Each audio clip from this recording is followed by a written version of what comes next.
Hey, I'm Jamie from Stonemaier Games, and I am so excited today to film this Tales from Production video about expeditions. This is the type of video that I do for each of our games after they're starting to ship to people, so that you can see what your final copy of the game looks like, but you can also hear and see some of the components that we considered along the way as we put together this game. This is a game that I designed. The art and world building is by Jakub Brzezalski, yeah, there are lots of stories about this game. There are other videos about other design areas. Today is focused on components that we tested, some of which worked, some of which didn't work quite as well along the way during the design process.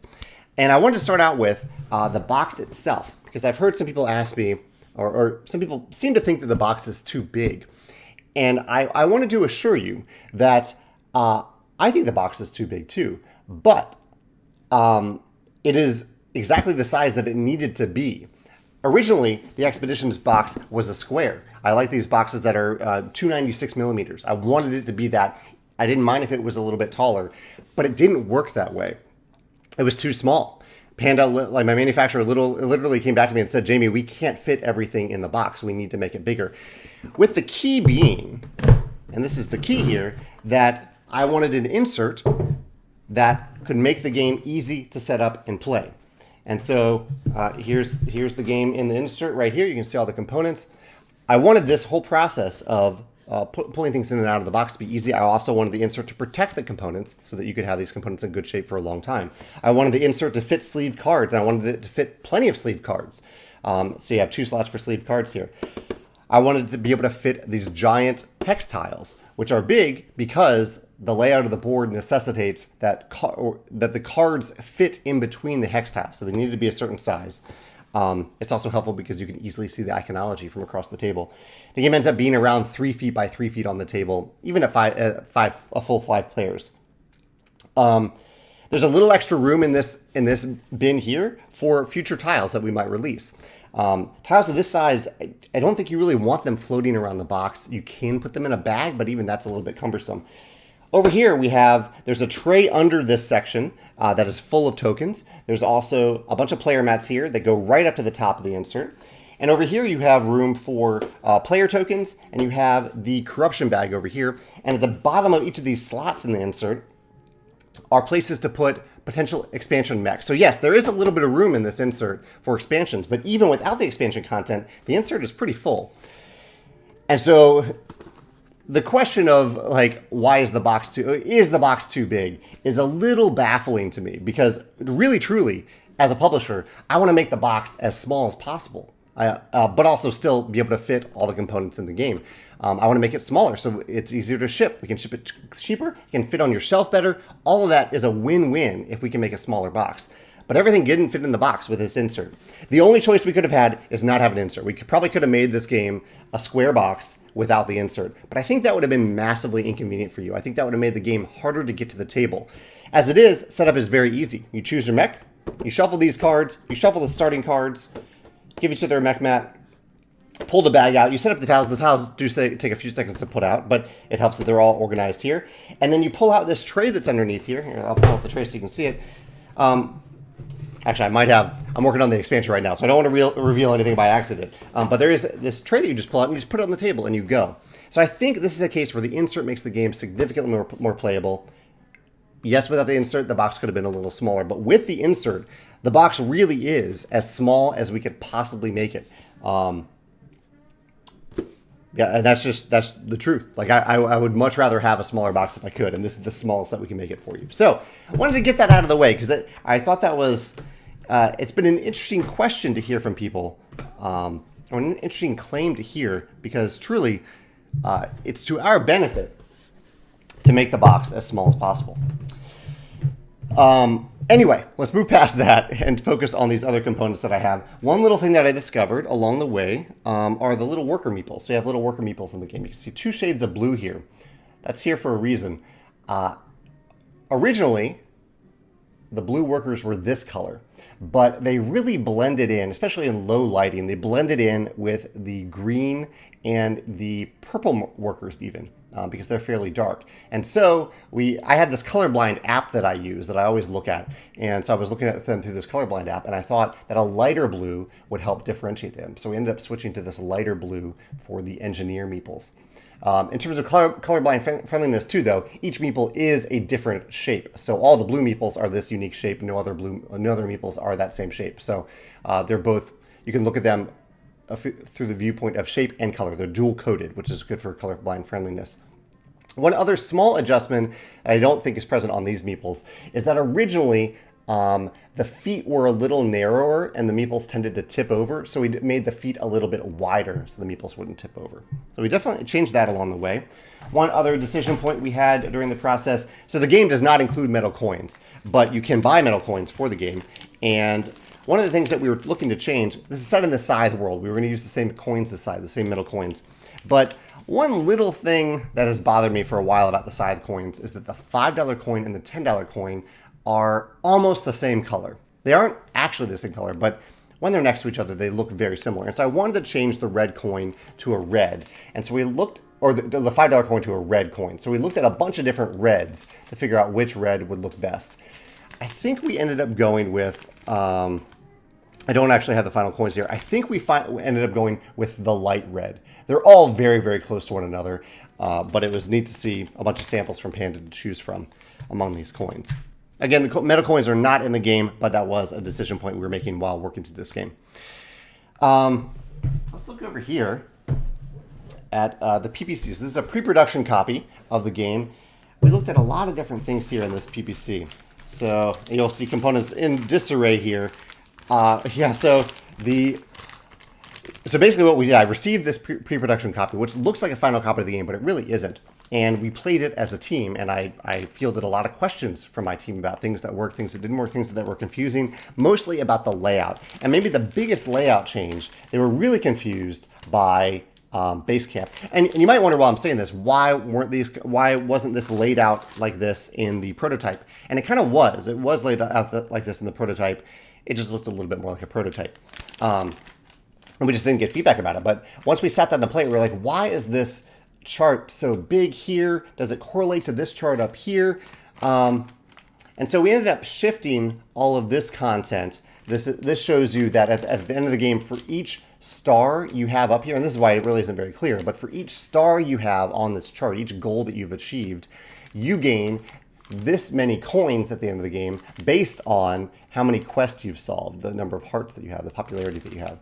So we shifted this whole thing over to a smaller chart over here, made Basecamp a little bit bigger, and also there was a little misunderstanding from Panda. This shape right here, this is supposed to be cut out. One of the hexes slots in here. Panda didn't quite understand that, and so we had to fix that too once I got this sample. Let's see what else we had. Oh yeah, so one of the late changes we made, even after we announced the game, was adding riser stickers. The mech mats are not dual layered. This is partially because of cost and how it would impact price, but also because they don't really need to be. There are only 3 different tokens that are on your mat at any given time. There's the power, the guile, and the and your action token. Other things can go on the mat, but those are the 3 tokens that need to go in a specific spot on the mat. So, and I'm saying mat, not your player mat, your mech mat, not map. So there isn't a lot of stuff that goes on there that could potentially be shifted around by accident. And so, but in the end, a lot of people ask, like, well, couldn't it be a little bit easier to slide cards under the mat, which is one of the things you do in the game, if the mat were elevated a little bit? And I think they were right. I think they made a good point. So we found this way. We made these they're basically thick stickers that you can stick under the 4 corners of the mat if you want to, if you find it to be a problem based on your gaming table. And that will elevate the mat, the mech mat a little bit so you can easily slide cards under it. That was something we made late in the process. Punch boards, I don't know if there's much that we really changed about the punch boards. Actually, in the very first version of the punch board that I received, all of the backs of the hex tiles were rotated, 45 degrees the wrong way? Maybe it was 60 degrees the wrong way, slightly askew. And that's a big graphic design mistake to make, but we caught it right there, and then so that should not be the case in your copy. What else do we have in here? So we have, this is the original insert. There were some little changes made in the insert, but I'm trying to think if there's anything really noticeable here about it. We kept messing with this mech area to make sure the mechs were really protected. I don't think we did much with the cards, though. So yeah, maybe some minor insert changes. I think there were some finger holes added here and there. This might actually be a later version of the insert that we developed over time. So let's look back at the mechs. The mechs went through... So we actually started very early with these mechs. Jaco and I knew that we wanted players to be going on this grand expedition with a big mech. We wanted each player to have one big mech. And so the mech design didn't really change much over time, but we went through lots of different colors. I was looking at different colors of these mechs. I think we went through maybe a few different sizes, but maybe not. Let's see if I can find... So here's a different color. So I went through, here's a darker color, here's a lighter color. I think we ended up going more on the darker side to add to this kind of gloom feel of the game. Here's another one here. So a bunch of different shades of plastic that you have to choose from when you're making mechs. We also were making metal mechs for the game, and I think one of the earliest versions came out really shiny like this. I was like, why? It doesn't feel right for it to be so shiny. So we asked Panda to decrease the amount of shine on it. I don't know if you can really tell here, but this version is much more matte, much less shiny. I thought that's better. We wanted, so that this is inked, so the ink kind of brings out some of the details on the mech. So that was important. But you don't want too much ink. You have to gauge exactly how much ink you want. We were also testing these mechs for durability to see if things would fall off. And every now and then, something probably will fall off. It can happen. A touch of glue will fix it. Doesn't really require a full replacement part unless you're really not comfortable gluing it.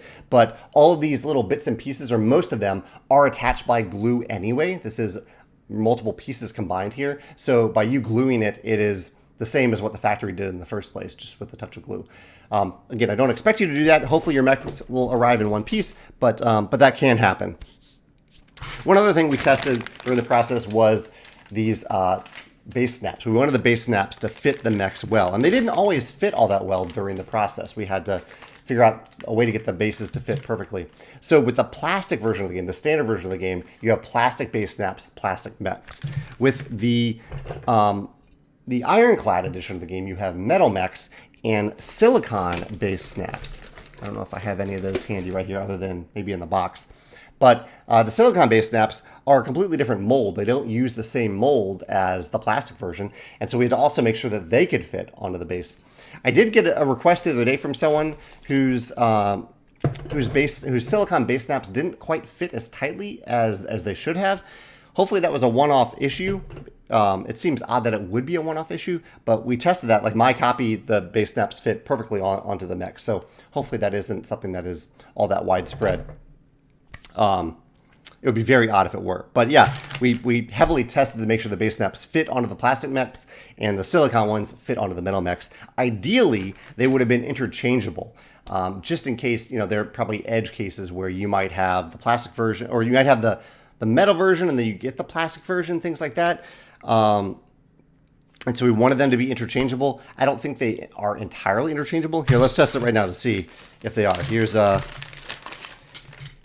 plastic base snap. Let's see if it fits onto the metal version. No, well, it actually kind of does. It does. I wasn't expecting it to, but it does fit there. So maybe they are more interchangeable than I thought.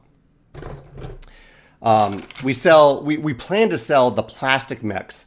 We don't plan to sell the metal mechs by themselves because if you want them, you can get them in the Ironclad version of the game. You can get that version both either from us or from a local retailer. Whereas the plastic one, you might buy the metal version and then want minis to paint. And so you'll be able to buy in the future the plastic version of the plastic mechs from us. That will be a possibility for you to do. And so I do need, actually, let's test it right now while I'm on camera. We'll do a real test here to see if the silicon base snaps, I believe I've tested this before. We'll see if the silicon base snaps fit onto the plastic mechs. So here you go. Here's a silicon base snap, right? We'll see if it fits onto, I believe this is the final version. Let's see if it fits on there. I would not say that it really is doing that. Here's another one. Oh, there we go. Awesome. Okay. So I was wrong. Silicon, I was using an older version of the mech. This is the correct version of the mech. It does fit. So silicon should fit either version. Plastic should also fit either version, which is great news. I'm glad to hear that. I have lots of other stories about prototypes and things like that in my written design diary post, but this is all the components I have. I just have like piles of mechs in front of me and then the little stories about the coins and the workers. Yeah, we did change the little graphic on the side. Oh, in fact, this is not quite the final version, because you can see I like to put this little chart on the side of the box for you to show you where to put things. They all just say mech right here, but in the final version, we actually labeled which mech goes where so that you don't have to figure it out for yourself, because each mech does have a specific spot. So we put that on the side of the box as well. I can't think of anything else that's jumping out here that changed over time. But there's more about that in the design diary post as well. If you have any questions, of course, let me know. I'm happy to talk about how the game evolved as we, over the lengthy design process, during which I was in constant contact with Panda, our manufacturer, to figure out how we could best make this game, how we could make the box the right size to fit everything in the box, things like that. Yeah, I'm happy to answer those types of questions in the comments below. Thanks.